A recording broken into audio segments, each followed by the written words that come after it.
Le Grand Dialogue. Le Grand Dialogue, l'émission de débat du studio Tamani sur votre radio. Le Grand Dialogue. Mesdames et messieurs, bonsoir et bienvenue à ce grand dialogue de Studio Tamani que vous suivez en direct sur la page Facebook et à travers 86 radios dans le pays. Tout à l'heure, vous pourrez suivre l'émission sur Énergie TV, Renouveau TV et Beledougou TV. Ce soir, nous allons parler de la phase locale des assises nationales de la refondation qui a pris fin hier dans de nombreuses communes au Mali. Mais il faut souligner qu'elles ont été empêchées dans certaines localités, reportées dans d'autres et elles n'auront pas lieu dans plusieurs dizaines d'autres localités dans le pays. La rencontre de 2 jours a été aussi boycottée par certains acteurs. Alors, quelques questions autour desquelles ce débat va se focaliser. Qu'est-ce qui a été dit au cours de ces assises? Quelle analyse du processus d'organisation? Le taux de participation est-il satisfaisant? À quoi faut-il s'attendre pour la suite de ces assises? Pour y réfléchir, nous avons 3 invités sur ce plateau. Sidi Oumar Cissé du ministère de la Refondation de l'État, Sékou Niamé Bathily du cadre d'échange des partis et regroupements politiques pour une transition réussie au Mali et Adam Diko, membre de la mission d'observation électorale au Mali modèle. Je suis Mohamedou Touré, bienvenue à toutes et à tous. Le Grand Dialogue. On commence à faire le point sur le déroulement de ces assises nationales de refondation à l'intérieur du pays avec ce papier de notre reporter Moussa Malé Sissoko. À Koro, région de Bandiangara, sur les 13 communes qui comptent le cercle, les assises n'ont eu lieu que dans la commune de Koro. Dans le cercle de Bankas, les travaux se sont déroulés dans les 5 communes sur 12. Dans les 28 communes du cercle de Bandiangara, 8 ont pu tenir les assises de la refondation. Selon Mokhtar Yaloukouyé, rapporteur, cette situation s'explique par l'insécurité qui sévit dans la zone. Le retour de l'administration, la sécurité et la libre circulation des personnes et de leurs biens sont les recommandations formulées par les participants. À Mokti, sur les 15 communes du cercle, 10 ont pu tenir la rencontre, dont 5 délocalisés dans d'autres villes.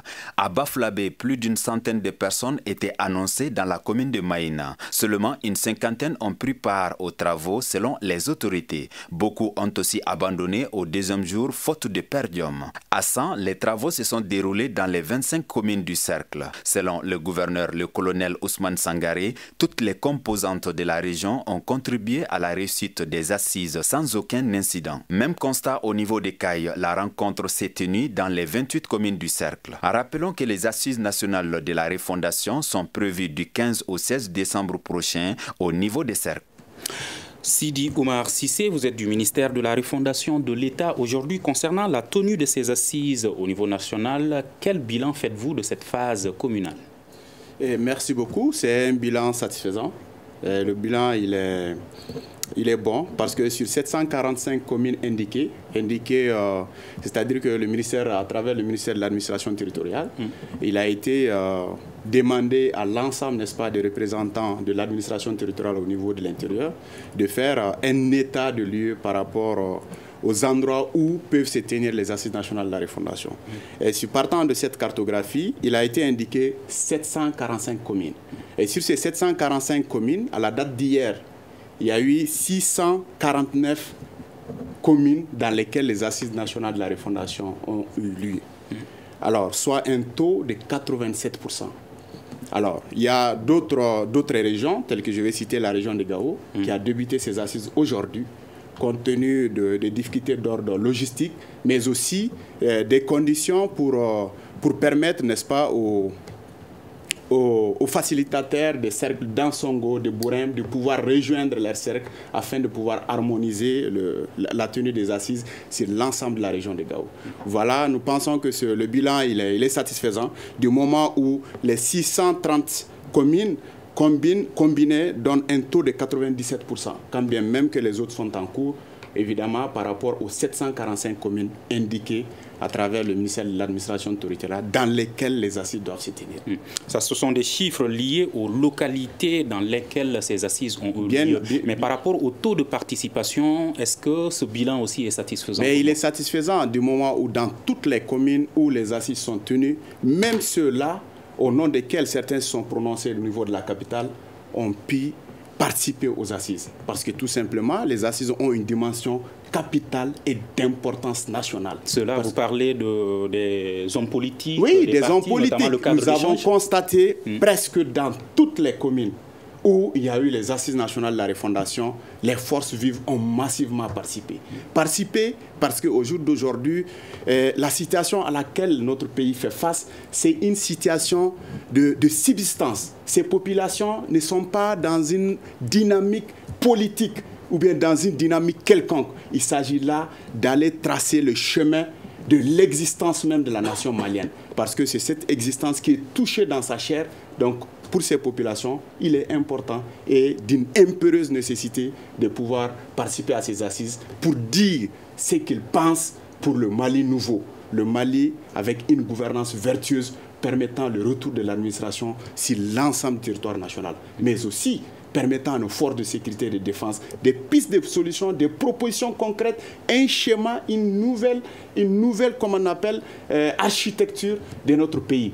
D'où la participation de ces forces vives dans toutes les communes, comme je l'avais si bien dit, où il y a eu, bien entendu, les 87% que je venais de citer.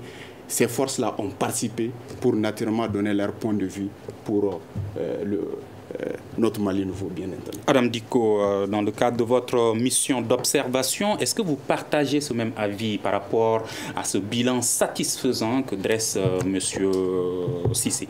Ok, merci beaucoup. Je pense que Sidi est dans son rôle en tant que représentant du gouvernement de juger satisfaisant les premières assises, les premières concertations qui ont eu lieu.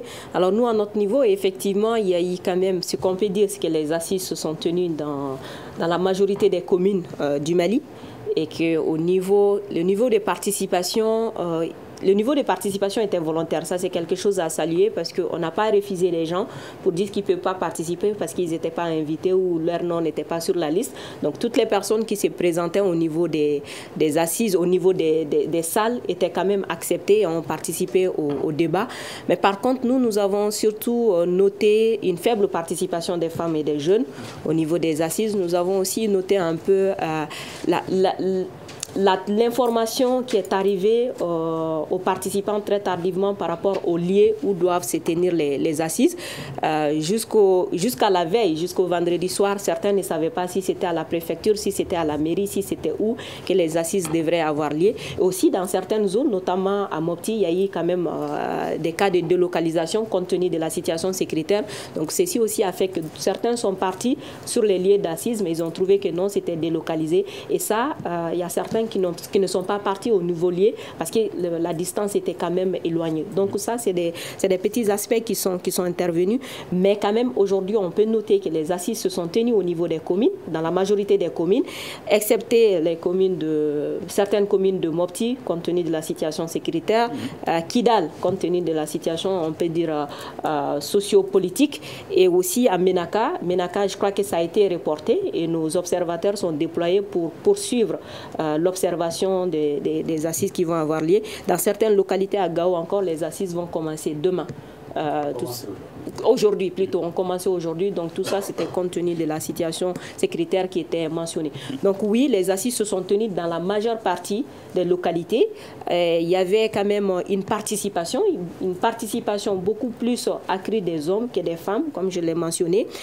Une participation beaucoup plus active le premier jour que le deuxième jour. Le premier jour, il y avait beaucoup plus de personnes que le deuxième jour. Mais quand même, les assises Est-ce que c'est dû au per diem alors, dans certaines localités, c'est vrai qu'il y a eu des questions de per diem qui ont été abordées, notamment à Djéné ou dans certaines communes à Koulikoro et même à Kaï, par rapport au montant qui a été quand même jugé insuffisant.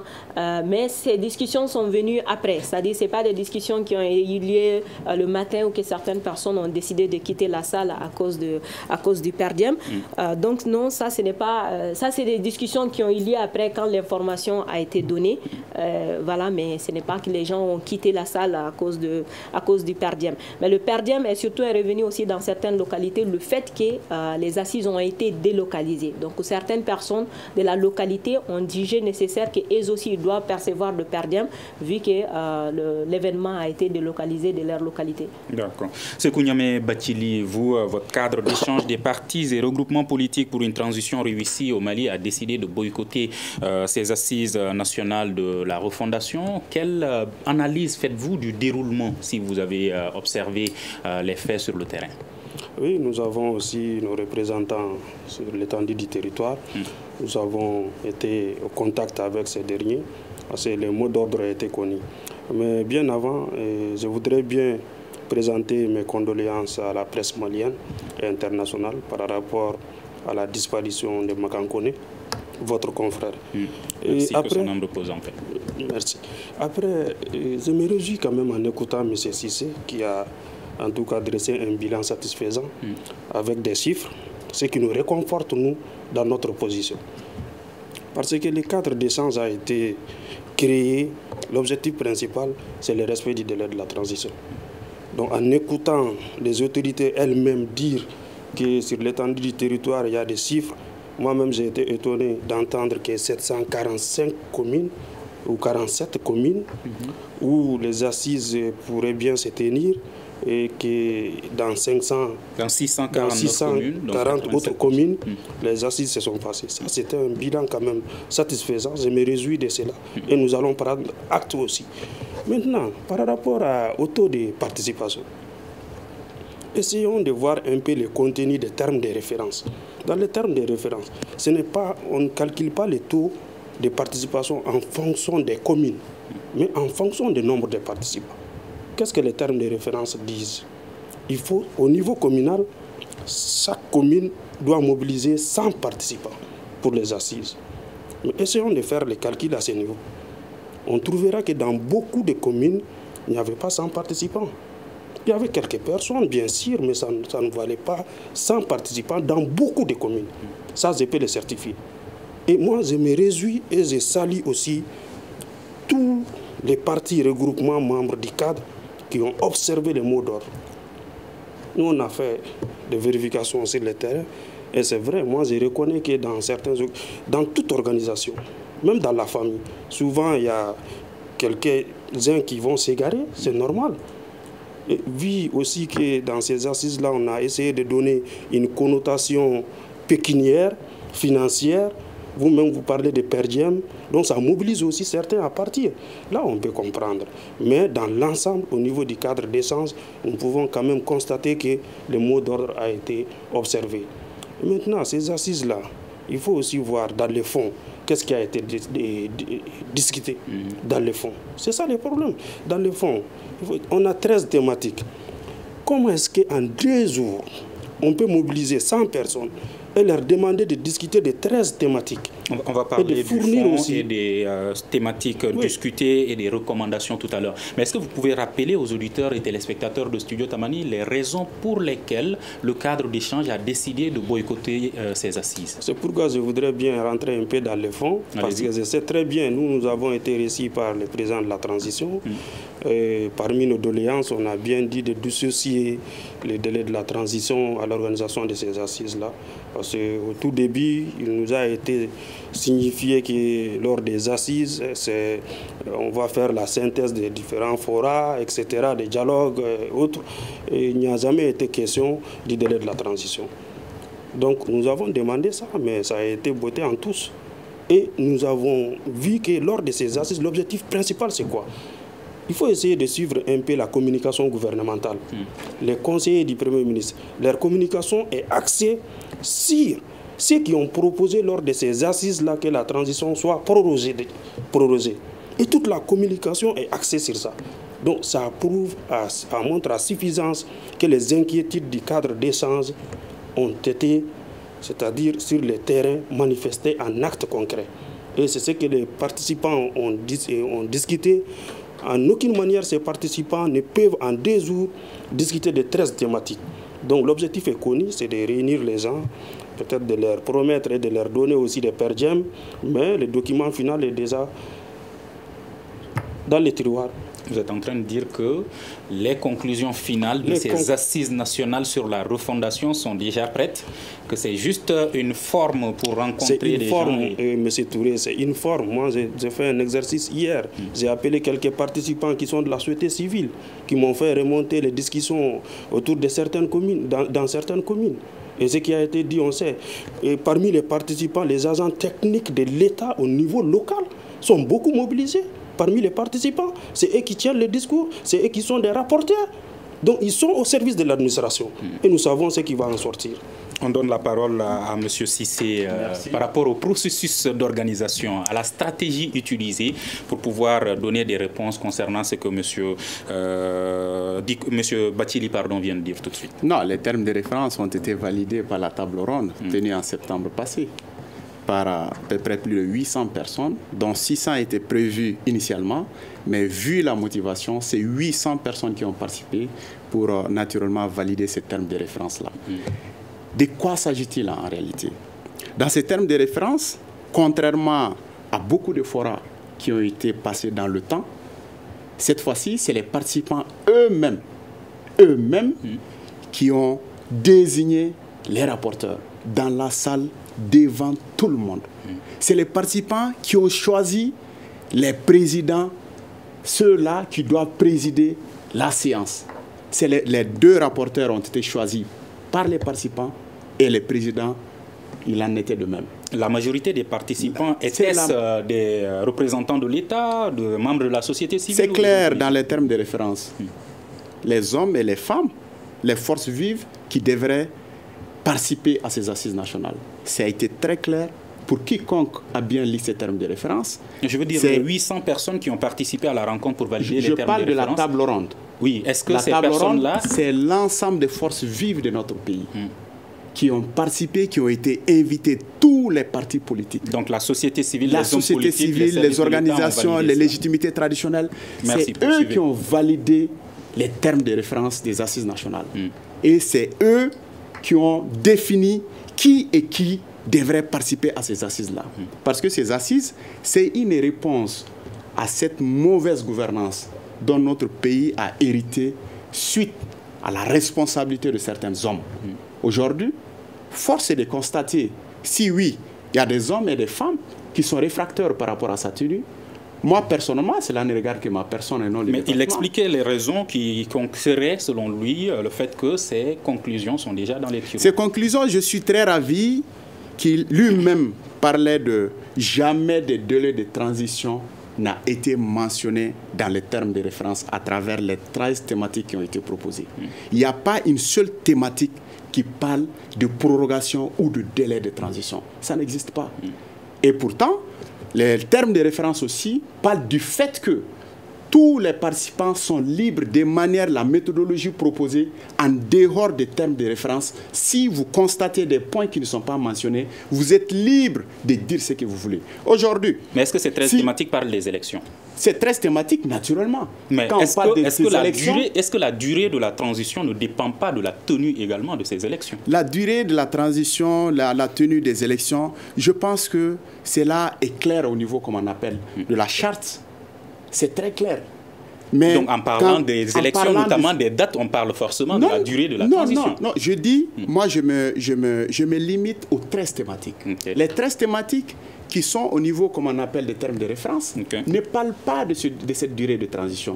Encore moins de la prorogation de la transition. Je reviens par rapport à ce que M. Bathily, c'est bien ça. Et au niveau de la participation des hommes, de certains hommes politiques qui, à Bamako, ont fait comprendre par des déclarations qu'ils ne participeront pas, qu'ils vont boycotter. Ces assises nationales de la refondation, c'est une réponse. Une réponse en questionnant notre gouvernance. Notre gouvernance, d'où, pourquoi nous sommes là. Où est-ce que nous avons quitté? Où allons-nous? Aujourd'hui, force est de reconnaître que tu sois politique, que tu sois militaire, que tu sois citoyen tout court, c'est beau à Bamako de rester dire que je ne participerai pas. C'est beau à Bamako de dire qu'il y a ça, il y a cela. Mais il y a des populations aujourd'hui qui ne désirent que voir la refondation de notre pays. Parce que tout simplement, le pays a atteint un niveau de souffrance où les populations n'en peuvent plus.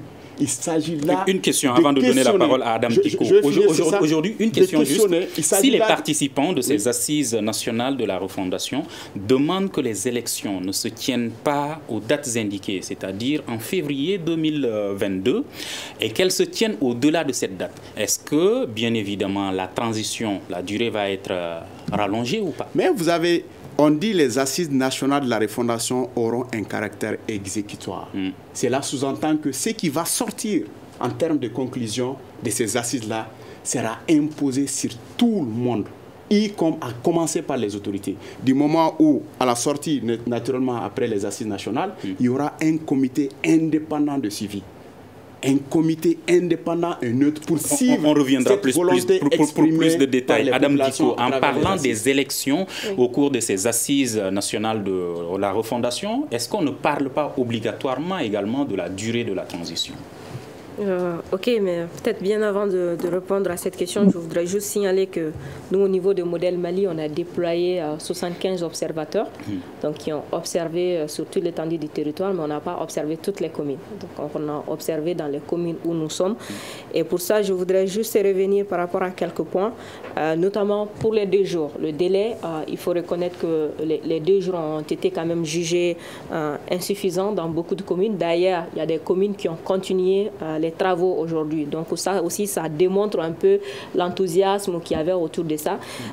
L'autre chose, c'est que la présentation des rapports, en fait, hier, la journée d'hier, certains groupes sont restés jusqu'à 18h par rapport à la présentation des rapports. Et dans les communes où nous avons observé, la plupart, il y avait 2 groupes de travail et chacun des groupes a traité les 13 thématiques. Donc, ce qui a donné quand même un minimum de temps pour pouvoir aussi se retrouver et faire une synthèse. Donc, les synthèses... Et Cissé nous rappellera tout à l'heure les 13 thématiques-là. OK. Donc, ça, les synthèses ou autres continuent encore aujourd'hui. Il y a certaines communes qui ont terminé, mais il y a d'autres qui continuent encore. Mais dans les endroits où on a observé quand même la désignation des rapporteurs ou autres se sont fait quand même en plénière.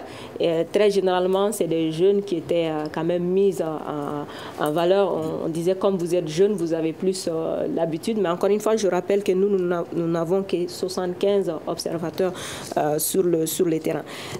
Parlant des élections au niveau de ces assises, si ça va parler de la prolongation du délai de transition ou pas, je pense que c'est une question, c'est une discussion inévitable au niveau de ces assises. Le contexte s'y prête bien. Les discussions qui sont en cours et même les tiraillements qui sont en cours à Bamako quand même obligent les participants à se prononcer sur cette question. Encore une fois, nous sommes d'abord au niveau des communes. Je pense que ces questions seront beaucoup plus élucidées et plus clair au niveau des assises nationales, c'est-à-dire au niveau national, les assises qui vont se tenir. Mais c'est clairement que quand on parle de la tenue des élections, du mode de scrutin, quel genre de gouvernance, on va inévitablement parler du délai de la transition. À vous, Monsieur Bathily. Aujourd'hui, est-ce que vous avez écho des sujets qui ont été débattus au cours de ces assises-là? Merci, M. Touré. Moi, je pense que même les rapporteurs, parlons des rapporteurs. Quand on dit dans une commune rurale que les rapporteurs ont été désignés, d'abord, je souligne que ce n'est pas une première fois. Il faut que M. Cissé le sache. Moi, j'ai été parmi les rapporteurs du dialogue national inclusif. Les rapporteurs ont été désignés en plénière par les participants. Donc ça, ce n'est pas une première, on m'a dit. Maintenant, quand tu vas dans une commune rurale, désigner les rapporteurs parmi les participants, forcément, ça serait les agents techniques de l'État. Qui peut être rapporteur à ce niveau-là si tu n'as pas un niveau intellectuel pour tenir les rapports dignement et les remettre aux autorités? Qui? Forcément, ce sont les agents techniques. Et généralement, ces agents techniques-là, même dans ces communes rurales-là, sont sollicités par les chefs de village, les chefs traditionnels coutumiers, etc. pour tout ce qui concerne les choses administratives. Est-ce que ça veut dire que ces gens ont confiance en eux? C'est dire qu'au niveau des communes, ces assises-là, moi je dis, je les redis, je les maintiens, ce sont des assises biaisées. On connaît l'objectif principal. Maintenant, parlons de... Est-ce que donc vous allez y participer pour montrer cela? Non. Nous, on a été victimes déjà dès le début de la rectification, comme ils aiment le dire. Quand le docteur Choguel Kokala Maïga a été nommé Premier ministre, les premières rencontres que nous avons eues avec l'administration, que ce soit le Premier ministre lui-même et les partis politiques, on nous a fait amener des jeunes, des organisations de la société civile, des mouvements pro-M5 pour remplir la salle. C'est pourquoi nous avons décidé de ne pas y aller, parce qu'on ne va pas assister à des folklores, des choses qui sont préparées d'avance pour donner les résultats. On ne va pas être complice de cela. Maintenant, parlons des termes de référence. M. Cissé l'a dit, les termes de référence n'ont pas parlé des délais, il l'a dit. Mais le Premier ministre officiellement a dit que les délais de la transition dépendent des assises. Ça a été dit, tout le monde le sait. Donc déjà, le décor est planté pour que les gens discutent de cela. Et c'est l'objectif. Maintenant, en disant que les politiques sont à Bamako, bon, ceux qui sont sur le terrain dans les communes, bon, peut-être ils ne sont pas dans ces rôles politiques-là comme nous, mais est-ce que ce sont seulement les partis et regroupements politiques qui ont boycotté ces assises-là? Est-ce que ce sont seulement les partis politiques? Citons quelques-uns. La CEMAS de l'imam Mahmoud Diko, c'est un parti politique. La SEMA, les groupes armés, SEMA, HCIA, Plateforme, ce sont des partis politiques. Plateforme unie pour le Mali, c'est un parti politique. Le deuxième club de Mahmoud Diko, club de soutien aux initiatives de Mahmoud Diko, c'est un parti politique. Et c'est le Front uni contre la mise en œuvre de l'accord d'Alger, c'est un parti politique. Aussi, avant ça, et Nouvel Horizon face au Djossira, c'est un parti politique. L'association politique face au Kanou de Ibrahim Akebe, c'est un parti politique. Nous avons d'autres, plein d'autres, qui ont boycotté ces assises-là. Donc ne ramenez pas tout aux seuls responsables partis et regroupements politiques. Aujourd'hui, ce sont les Maliens dans leur ensemble qui boycottent ces assises-là. Ce sont les Maliens dans leur ensemble qui disent que ces assises-là nous mettent en retard. On nous a demandé, la communauté internationale, à travers nos propres engagements, de proposer, de fournir un calendrier électoral. Un calendrier qui nous permet de sortir de cette instabilité-là. Un calendrier qui nous permet de sortir de ces sanctions internationales. C'est tout ce qu'on nous demande, on n'arrive pas à le faire. On nous demande de sécuriser les Maliens, on n'arrive pas à le faire. Est-ce qu'aujourd'hui, M. Cissé peut me promettre qu'à la fin de ces assises-là, les Maliens seront sécurisés? Est-ce que M. Cissé peut me promettre qu'à la fin de ces assises-là, on aura à manger à notre faim? Est-ce que M. Cissé peut nous promettre ici qu'à la fin de ces assises-là, les sanctions sur les Mali seront levées? C'est ça l'essentiel, la sécurité et la sécurité alimentaire. Ensuite aussi, lever les sanctions. Il répondra tout à l'heure à ces questions, mais avant, il va nous dire qu'est-ce qui est prévu pour prendre en compte les préoccupations des différents acteurs qui n'ont pas participé à ces assises-là, à Kidal et à Ménaka. On sait que les groupes armés ont carrément empêché la tenue de ces assises. Vous savez, aujourd'hui, il est important de s'allier la vision et la démarche des plus hautes autorités de notre pays. En ce sens que pour l'organisation de ces assises, il a été mis en place un panel de hautes personnalités, mais aussi une commission nationale, une manière de donner une neutralité, de montrer la neutralité de la démarche, afin que l'ensemble des forces vives puissent participer. La preuve, je suis très ravi quand Bathily dit que le chef de l'État, c'est ça, le chef de l'État, le président de la transition, a rencontré les partis politiques, l'ensemble des partis politiques. Oui, mais malgré cette neutralité et cet engagement que vous citez, aujourd'hui, si ces différents acteurs n'ont pas participé, certains boycottent, d'autres empêchent même la tenue de ces assises, qu'est-ce que les autorités de la transition prévoient pour prendre en compte Je suis en train de vous dire, il y a beaucoup de dispositifs qui sont en cours, et aujourd'hui, tout ce que Bathily est en train de citer ici, je pense que ne date pas d'aujourd'hui. La transition a hérité de ces phénomènes-là qui venaient d'être cités. Et ça, ce sont ces pourquoi, mais concernant la participation de ces acteurs. C'est d'ailleurs pourquoi nous parlons aujourd'hui de refondation. Le mot est évocateur, en fait. Refonder quoi? Où est-ce que nous étions hier? C'est parce que hier, ce qui s'est passé était mauvais. On rappellera ça tout à l'heure. Mais est-ce que vous allez les convaincre ou est-ce que maintenant les choses sont lancées? L'État a mis en place un dispositif à travers le panel des hautes personnalités et la Commission nationale qui sont à pied d'œuvre pour ramener tous les fils, toutes les filles du pays afin de parler, afin de dialoguer et de marcher dans le même sens. Donc les négociations se poursuivent. Et on va à Banamba retrouver notre envoyé spécial qui est sur place, qui va nous parler des différents points qui ont été discutés, les conclusions de ces assises nationales de la refondation dans la commune de Banamba. Ces assises nationales constituent un espoir dans la résolution des préoccupations des populations, a déclaré le sous-préfet central du cercle de Banamba. Il rappelle que la population de Banamba a soif de sécurité. Yassi Djabi, sous-préfet central de Banamba. Ces assises constituent un espoir, c'est vraiment une lueur d'espoir pour la bonne gouvernance parce que les populations ont demandé la lutte contre la corruption, le respect du plan de carrière dans la fonction publique, l'égalité des chances, le traitement des citoyens de façon égale et aussi la lutte contre l'insécurité. D'autres résolutions ont été également faites. Il s'agit entre autres de la révision de la Constitution, la relecture de certains articles de l'accord pour la paix, la réconciliation et l'emploi des jeunes. Lassine Dembélé, point focal des assises nationales de la refondation à Banamba. Comme conclusion pertinente, nous pouvons parler de la révision constitutionnelle et aussi la recherche d'une solution durable à la crise scolaire. Dans l'ensemble, les sous-groupes ont émis le vœu de réviser l'accord. En revanche, rien n'a été dit sur la durée de la transition ou le chronogramme des élections dans les résolutions de ces assises à Banamba. De Banamba, Intala Agbilal pour Studio Tamani. Sécurité, corruption, emploi, accord pour la paix, révision de la Constitution. Vous disiez tout à l'heure que les autorités de la transition vont exécuter les demandes qui seront faites par les Maliens à travers ces assises-là. Est-ce que toutes ces demandes-là vont pouvoir être prises en compte par ces autorités de la transition et pendant combien de temps? En fait, la refondation de l'État, c'est la quête de la lutte pour le changement, la lutte démocratique pour le changement au Mali. C'est afin naturellement de renouveau démocratique.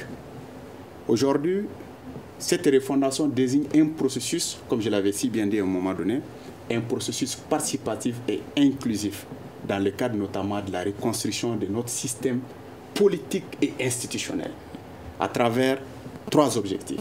Le premier objectif, c'est carrément de rompre avec le contrat social. Oui, ce que Bakili tentait de dire à un moment donné, les Maliens n'en veulent plus cette manière de gouverner qui nous a amenés ici, d'où le mot, je l'avais dit à un moment, évocateur de refondation. Et refonder ce qui a été fait hier. Parce que tout simplement, les Maliens ont été questionnés, les Maliens l'ont manifesté, les Maliens l'ont démontré à travers des manifestations populaires. Ça, c'est le premier axe. Le deuxième axe, le deuxième axe, c'est la formation de nouveaux types de Maliens. Et un nouveau type de Maliens qui, en réalité, est respectueux par rapport à l'état de droit, mais aussi par rapport à ce que le monsieur venait de dire dans le reportage. Respectueux par rapport à l'ordre public, pour ne pas causer de troubles à l'ordre public. Nous avons vu aujourd'hui des hommes et des femmes qui se sont enrichis sur les dos des populations. Et troisième axe? Et troisième axe, c'est l'amélioration de la gouvernance à travers l'implication de nos valeurs traditionnelles, afin que nous puissions vivre afin que nous puissions promouvoir le vivre ensemble et l'entendre. Quel est le plan et le temps nécessaire que vous avez prévu pour pouvoir mettre en place? Le processus serait déclenché, ça peut prendre 1 an, 2 ans, 3 ans, 4 ans, 5 ans. Pour rappel, la Constitution, la loi fondamentale de 1992, ça a été, comme on appelle, élaboré pendant une période de transition. Et qu'à cela ne tienne, aujourd'hui, c'est la même transition, c'est la même Constitution qui continue. Aujourd'hui, nous allons tenter, n'est-ce pas, de schématiser, de caricaturer le nouveau Mali. Là, le processus que cela doit prendre, c'est en fonction des différents secteurs de la vie de la nation. Il s'agit là, comme vous l'avez dit à un moment donné, les thématiques, les questions d'éducation, les questions de justice, les questions, comme on appelle, de droits humains, les questions politiques, les réformes institutionnelles. C'est un processus. Aujourd'hui, c'est de poser les jalons de ce processus-là. Maintenant, la continuité, comme on l'a si bien dit, les assises auront un caractère exécutoire. Parce que tout et vous défendez la position du gouvernement, et à vous entendre, les choses vont changer et bien changer. Est-ce que, Adam Dicko, vous avez le même regard par rapport au déroulement de la situation? Est-ce que vous pensez qu'il y a une différence entre cette rencontre et les précédentes, que quelque chose va changer cette fois-ci? D'accord. Là, je vais parler en tant qu'AGICAD. Vous savez, nous, au niveau des AGICAD, nous croyons au pouvoir du dialogue. Et voilà pourquoi nous avons participé à toutes les concertations, depuis la conférence d'entente nationale au dialogue inclusif, et même après le coup d'État, les concertations qui ont abouti à la rédaction de la charte de la transition et aussi à ces assises-là. Parce que pour nous, à chaque fois qu'on fait appel aux Maliens, on répond, on vient dire ce qu'on a à dire. Et il ne s'agit pas de dire on va répéter, peut-être que la répétition, certains diront que c'est pédagogique, mais même s'il y a eu des choses intéressantes qui ont été dites lors du dialogue inclusif et que ça revient lors des assises, ça montre la pertinence et ça montre l'importance de le prendre en compte. Mais il ne faut pas tomber dans l'erreur que les assises vont régler des problèmes. Tout comme la conférence d'entente nationale, tout comme le dialogue, les assises ne sont qu'un mécanisme au fait. Maintenant, le reste dépend de la mise en œuvre de ce mécanisme. Ce n'est pas qu'on s'assoit et qu'on se parle que les problèmes sont réglés. Ce n'est pas parce que je te dis qu'il y a le problème de sécurité et que je sors que le problème de sécurité est résolu. Non. Mais il s'agit là aujourd'hui de dire que voici les problèmes, voici les solutions qu'on propose et voici ce que nous, en tant que citoyens, nous, en tant que communauté, qu'est-ce qu'on peut faire. Il y a des sujets en trait avec la défense, avec la souveraineté, avec la géostratégie, avec la géopolitique, des questions en lien avec la transition numérique, des médias. Ça, c'est des questions qui sont extrêmement techniques. Est-ce que les autorités de la transition peuvent lancer cette dynamique, pousser le citoyen à jouer son rôle et qu'elle-même, elle montre le chemin? Je pense que ça, ce n'est pas qu'une question des autorités de la transition. En fait, toutes les autorités doivent pousser les citoyens à s'impliquer dans la gouvernance, à s'impliquer dans la vie publique, à s'impliquer dans la vie politique. Mais ne pas croire que c'est cette transition qui va régler tous les problèmes. Non seulement il ne faut pas que nous, en tant que citoyens, qu'on y croit, mais il ne faut pas aussi que les autorités de la transition croient que tout ce qui vont ressortir des assises, c'est eux qui vont le mettre en œuvre. Je suis d'accord avec mon frère Sidi quand il dit que c'est un processus. Non, du tout. Je suis d'accord avec mon frère quand il dit que la refondation, c'est un processus. Ce n'est pas qu'on a parlé des problèmes, que les problèmes vont être résolus. Il s'agit là maintenant de développer des stratégies pour mettre en œuvre les recommandations. Mais encore une fois, il ne faut pas rendre ces recommandations aussi exécutoires comme on aime le dire, parce que la situation est évolutive. Il y a des choses qui ont été dites lors de la conférence d'entente nationale qu'avant le dialogue, cette situation était déjà dépassée. Tout comme il y a des choses qui ont été dites lors du dialogue que maintenant, ces choses sont dépassées. Donc, ne pas le rendre très rigide comme la Constitution, on va se retrouver dans une situation où on a les conclusions des assises qui sont exécutoires, mais en même temps, on ne l'exécute pas parce que ce n'est pas possible. Donc, on va être dans un éternel violation de nos textes. N'est-ce pas la dynamique sur laquelle c'est là où il faut faire attention le ministère de la Refondation, le gouvernement malien...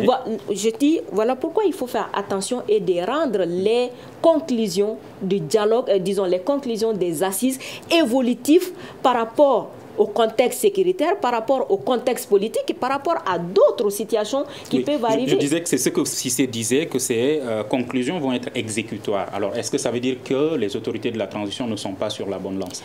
Moi, je pense qu'aujourd'hui, avec les leçons tirées de la conférence d'entente nationale, avec les leçons tirées du dialogue national inclusif, il ne serait pas pertinent de rendre obligatoirement exécutoire. Moi, je l'ai dit encore, ce qui ressort de là, ce n'est qu'un mécanisme. Ce n'est pas qu'on s'assoit, on dit quelque chose et que le problème est réglé. C'est un mécanisme qui nécessite des stratégies de mise en œuvre, qui nécessite du suivi. Mais ça va évoluer. Ça doit évoluer avec le temps, avec le contexte. Il ne faut pas le rendre aussi rigide que la Constitution. On va y aller pour les prochaines étapes. Il nous reste 5 minutes pour le reste du débat. Il y a des localités où ces assises ont été empêchées. Donc, quelle va être la prochaine étape et pour les prochaines assises à organiser, M. Cissé?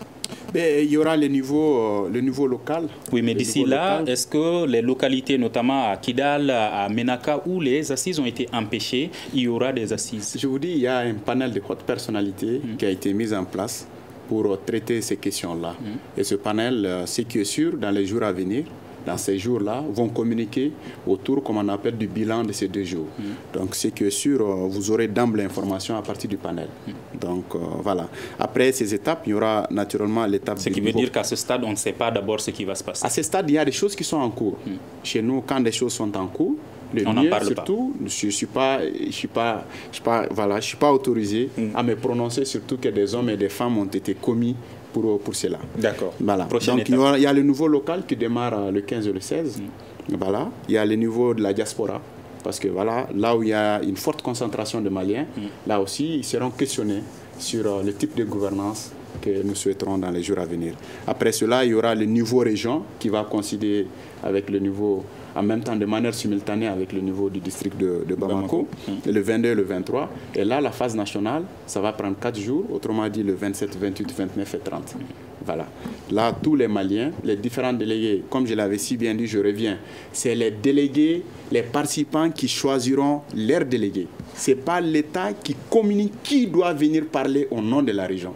C'est ceux-là qui ont participé la phase communale qui vont choisir pour la phase locale, ainsi de suite jusqu'à la phase Et on va nationale. demander à M. Bathily, est-ce que vous allez changer de position pour les prochaines étapes, notamment la phase nationale, le cadre d'échange? C'est une décision qui ne me revient pas. D'accord. Mais je regrette quand Mais est-ce que même vous êtes ouvert, le cadre, aux échanges, aux négociations? J'aimerais bien revenir un peu parce que je regrette d'avoir été omis pour un tour de parole. Il faut aussi, c'est à souligner. Allez-y. D'accord. Donc, moi, j'ai rejoint Adam quand elle disait que les décisions des assises ne peuvent pas être exécutoires. Il faut les reconnaître. C'est même anticonstitutionnel. Ce n'est pas faisable. Un président ne peut pas être élu avec un mandat que le peuple lui accorde, lui donne, et qu'il laisse ce mandat, ces projets de société-là de côté pour se focaliser sur ces discussions, les conclusions de ces discussions-là. Il faut voir pour Banamba. Les gars, il a donné 4 ou 5 décisions. La révision constitutionnelle. Si on avait besoin d'injecter 2 milliards dans des assises pour savoir que le Mali a besoin de la révision constitutionnelle, si on avait besoin d'injecter cet argent-là pour savoir qu'on a besoin de la sécurité, qu'on a besoin de l'accord d'Alger, qu'on a besoin de l'emploi pour les jeunes.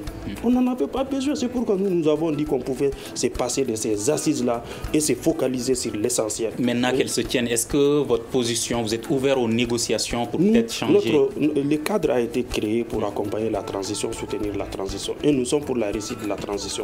Nous sommes ouverts au dialogue, mais nous voudrons bien que nos doléances soient prises en compte. Alors, Adam Dicko, à quoi faut-il s'attendre pour la suite de ces assises nationales de la refondation? Je pense que M. Sidi vient de donner un peu le chronogramme des différents niveaux et aussi les différentes dates.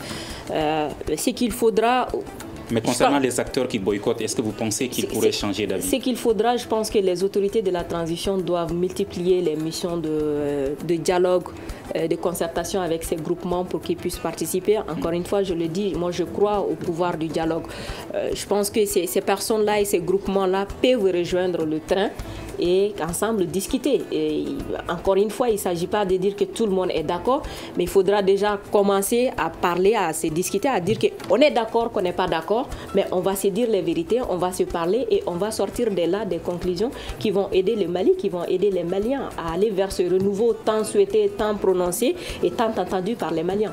Et Studio Tamani sera au cœur de ce dispositif pour informer les Maliens sur le déroulement de ces assises, notamment à travers une opération spéciale à partir du 27 décembre prochain au Centre international de conférence de Bamako pour couvrir en live le déroulement de ces assises. Merci à nos 3 invités, Sidi Oumar Sissé du ministère de la Refondation de l'État, Sékou Niamé Bathily du cadre d'échange des partis et regroupements politiques pour une transition réussie au Mali et Adam Dicko, membre de la mission d'observation électorale au Mali, Modèle Mali. Je suis Mohamedou Touré à la régie vidéo et audio, Mamadou Ouattara et Salim Diouara. On se retrouve demain pour un prochain numéro du Grand Dialogue de Studio Tamani. S'informer pour comprendre, dialoguer pour s'entendre.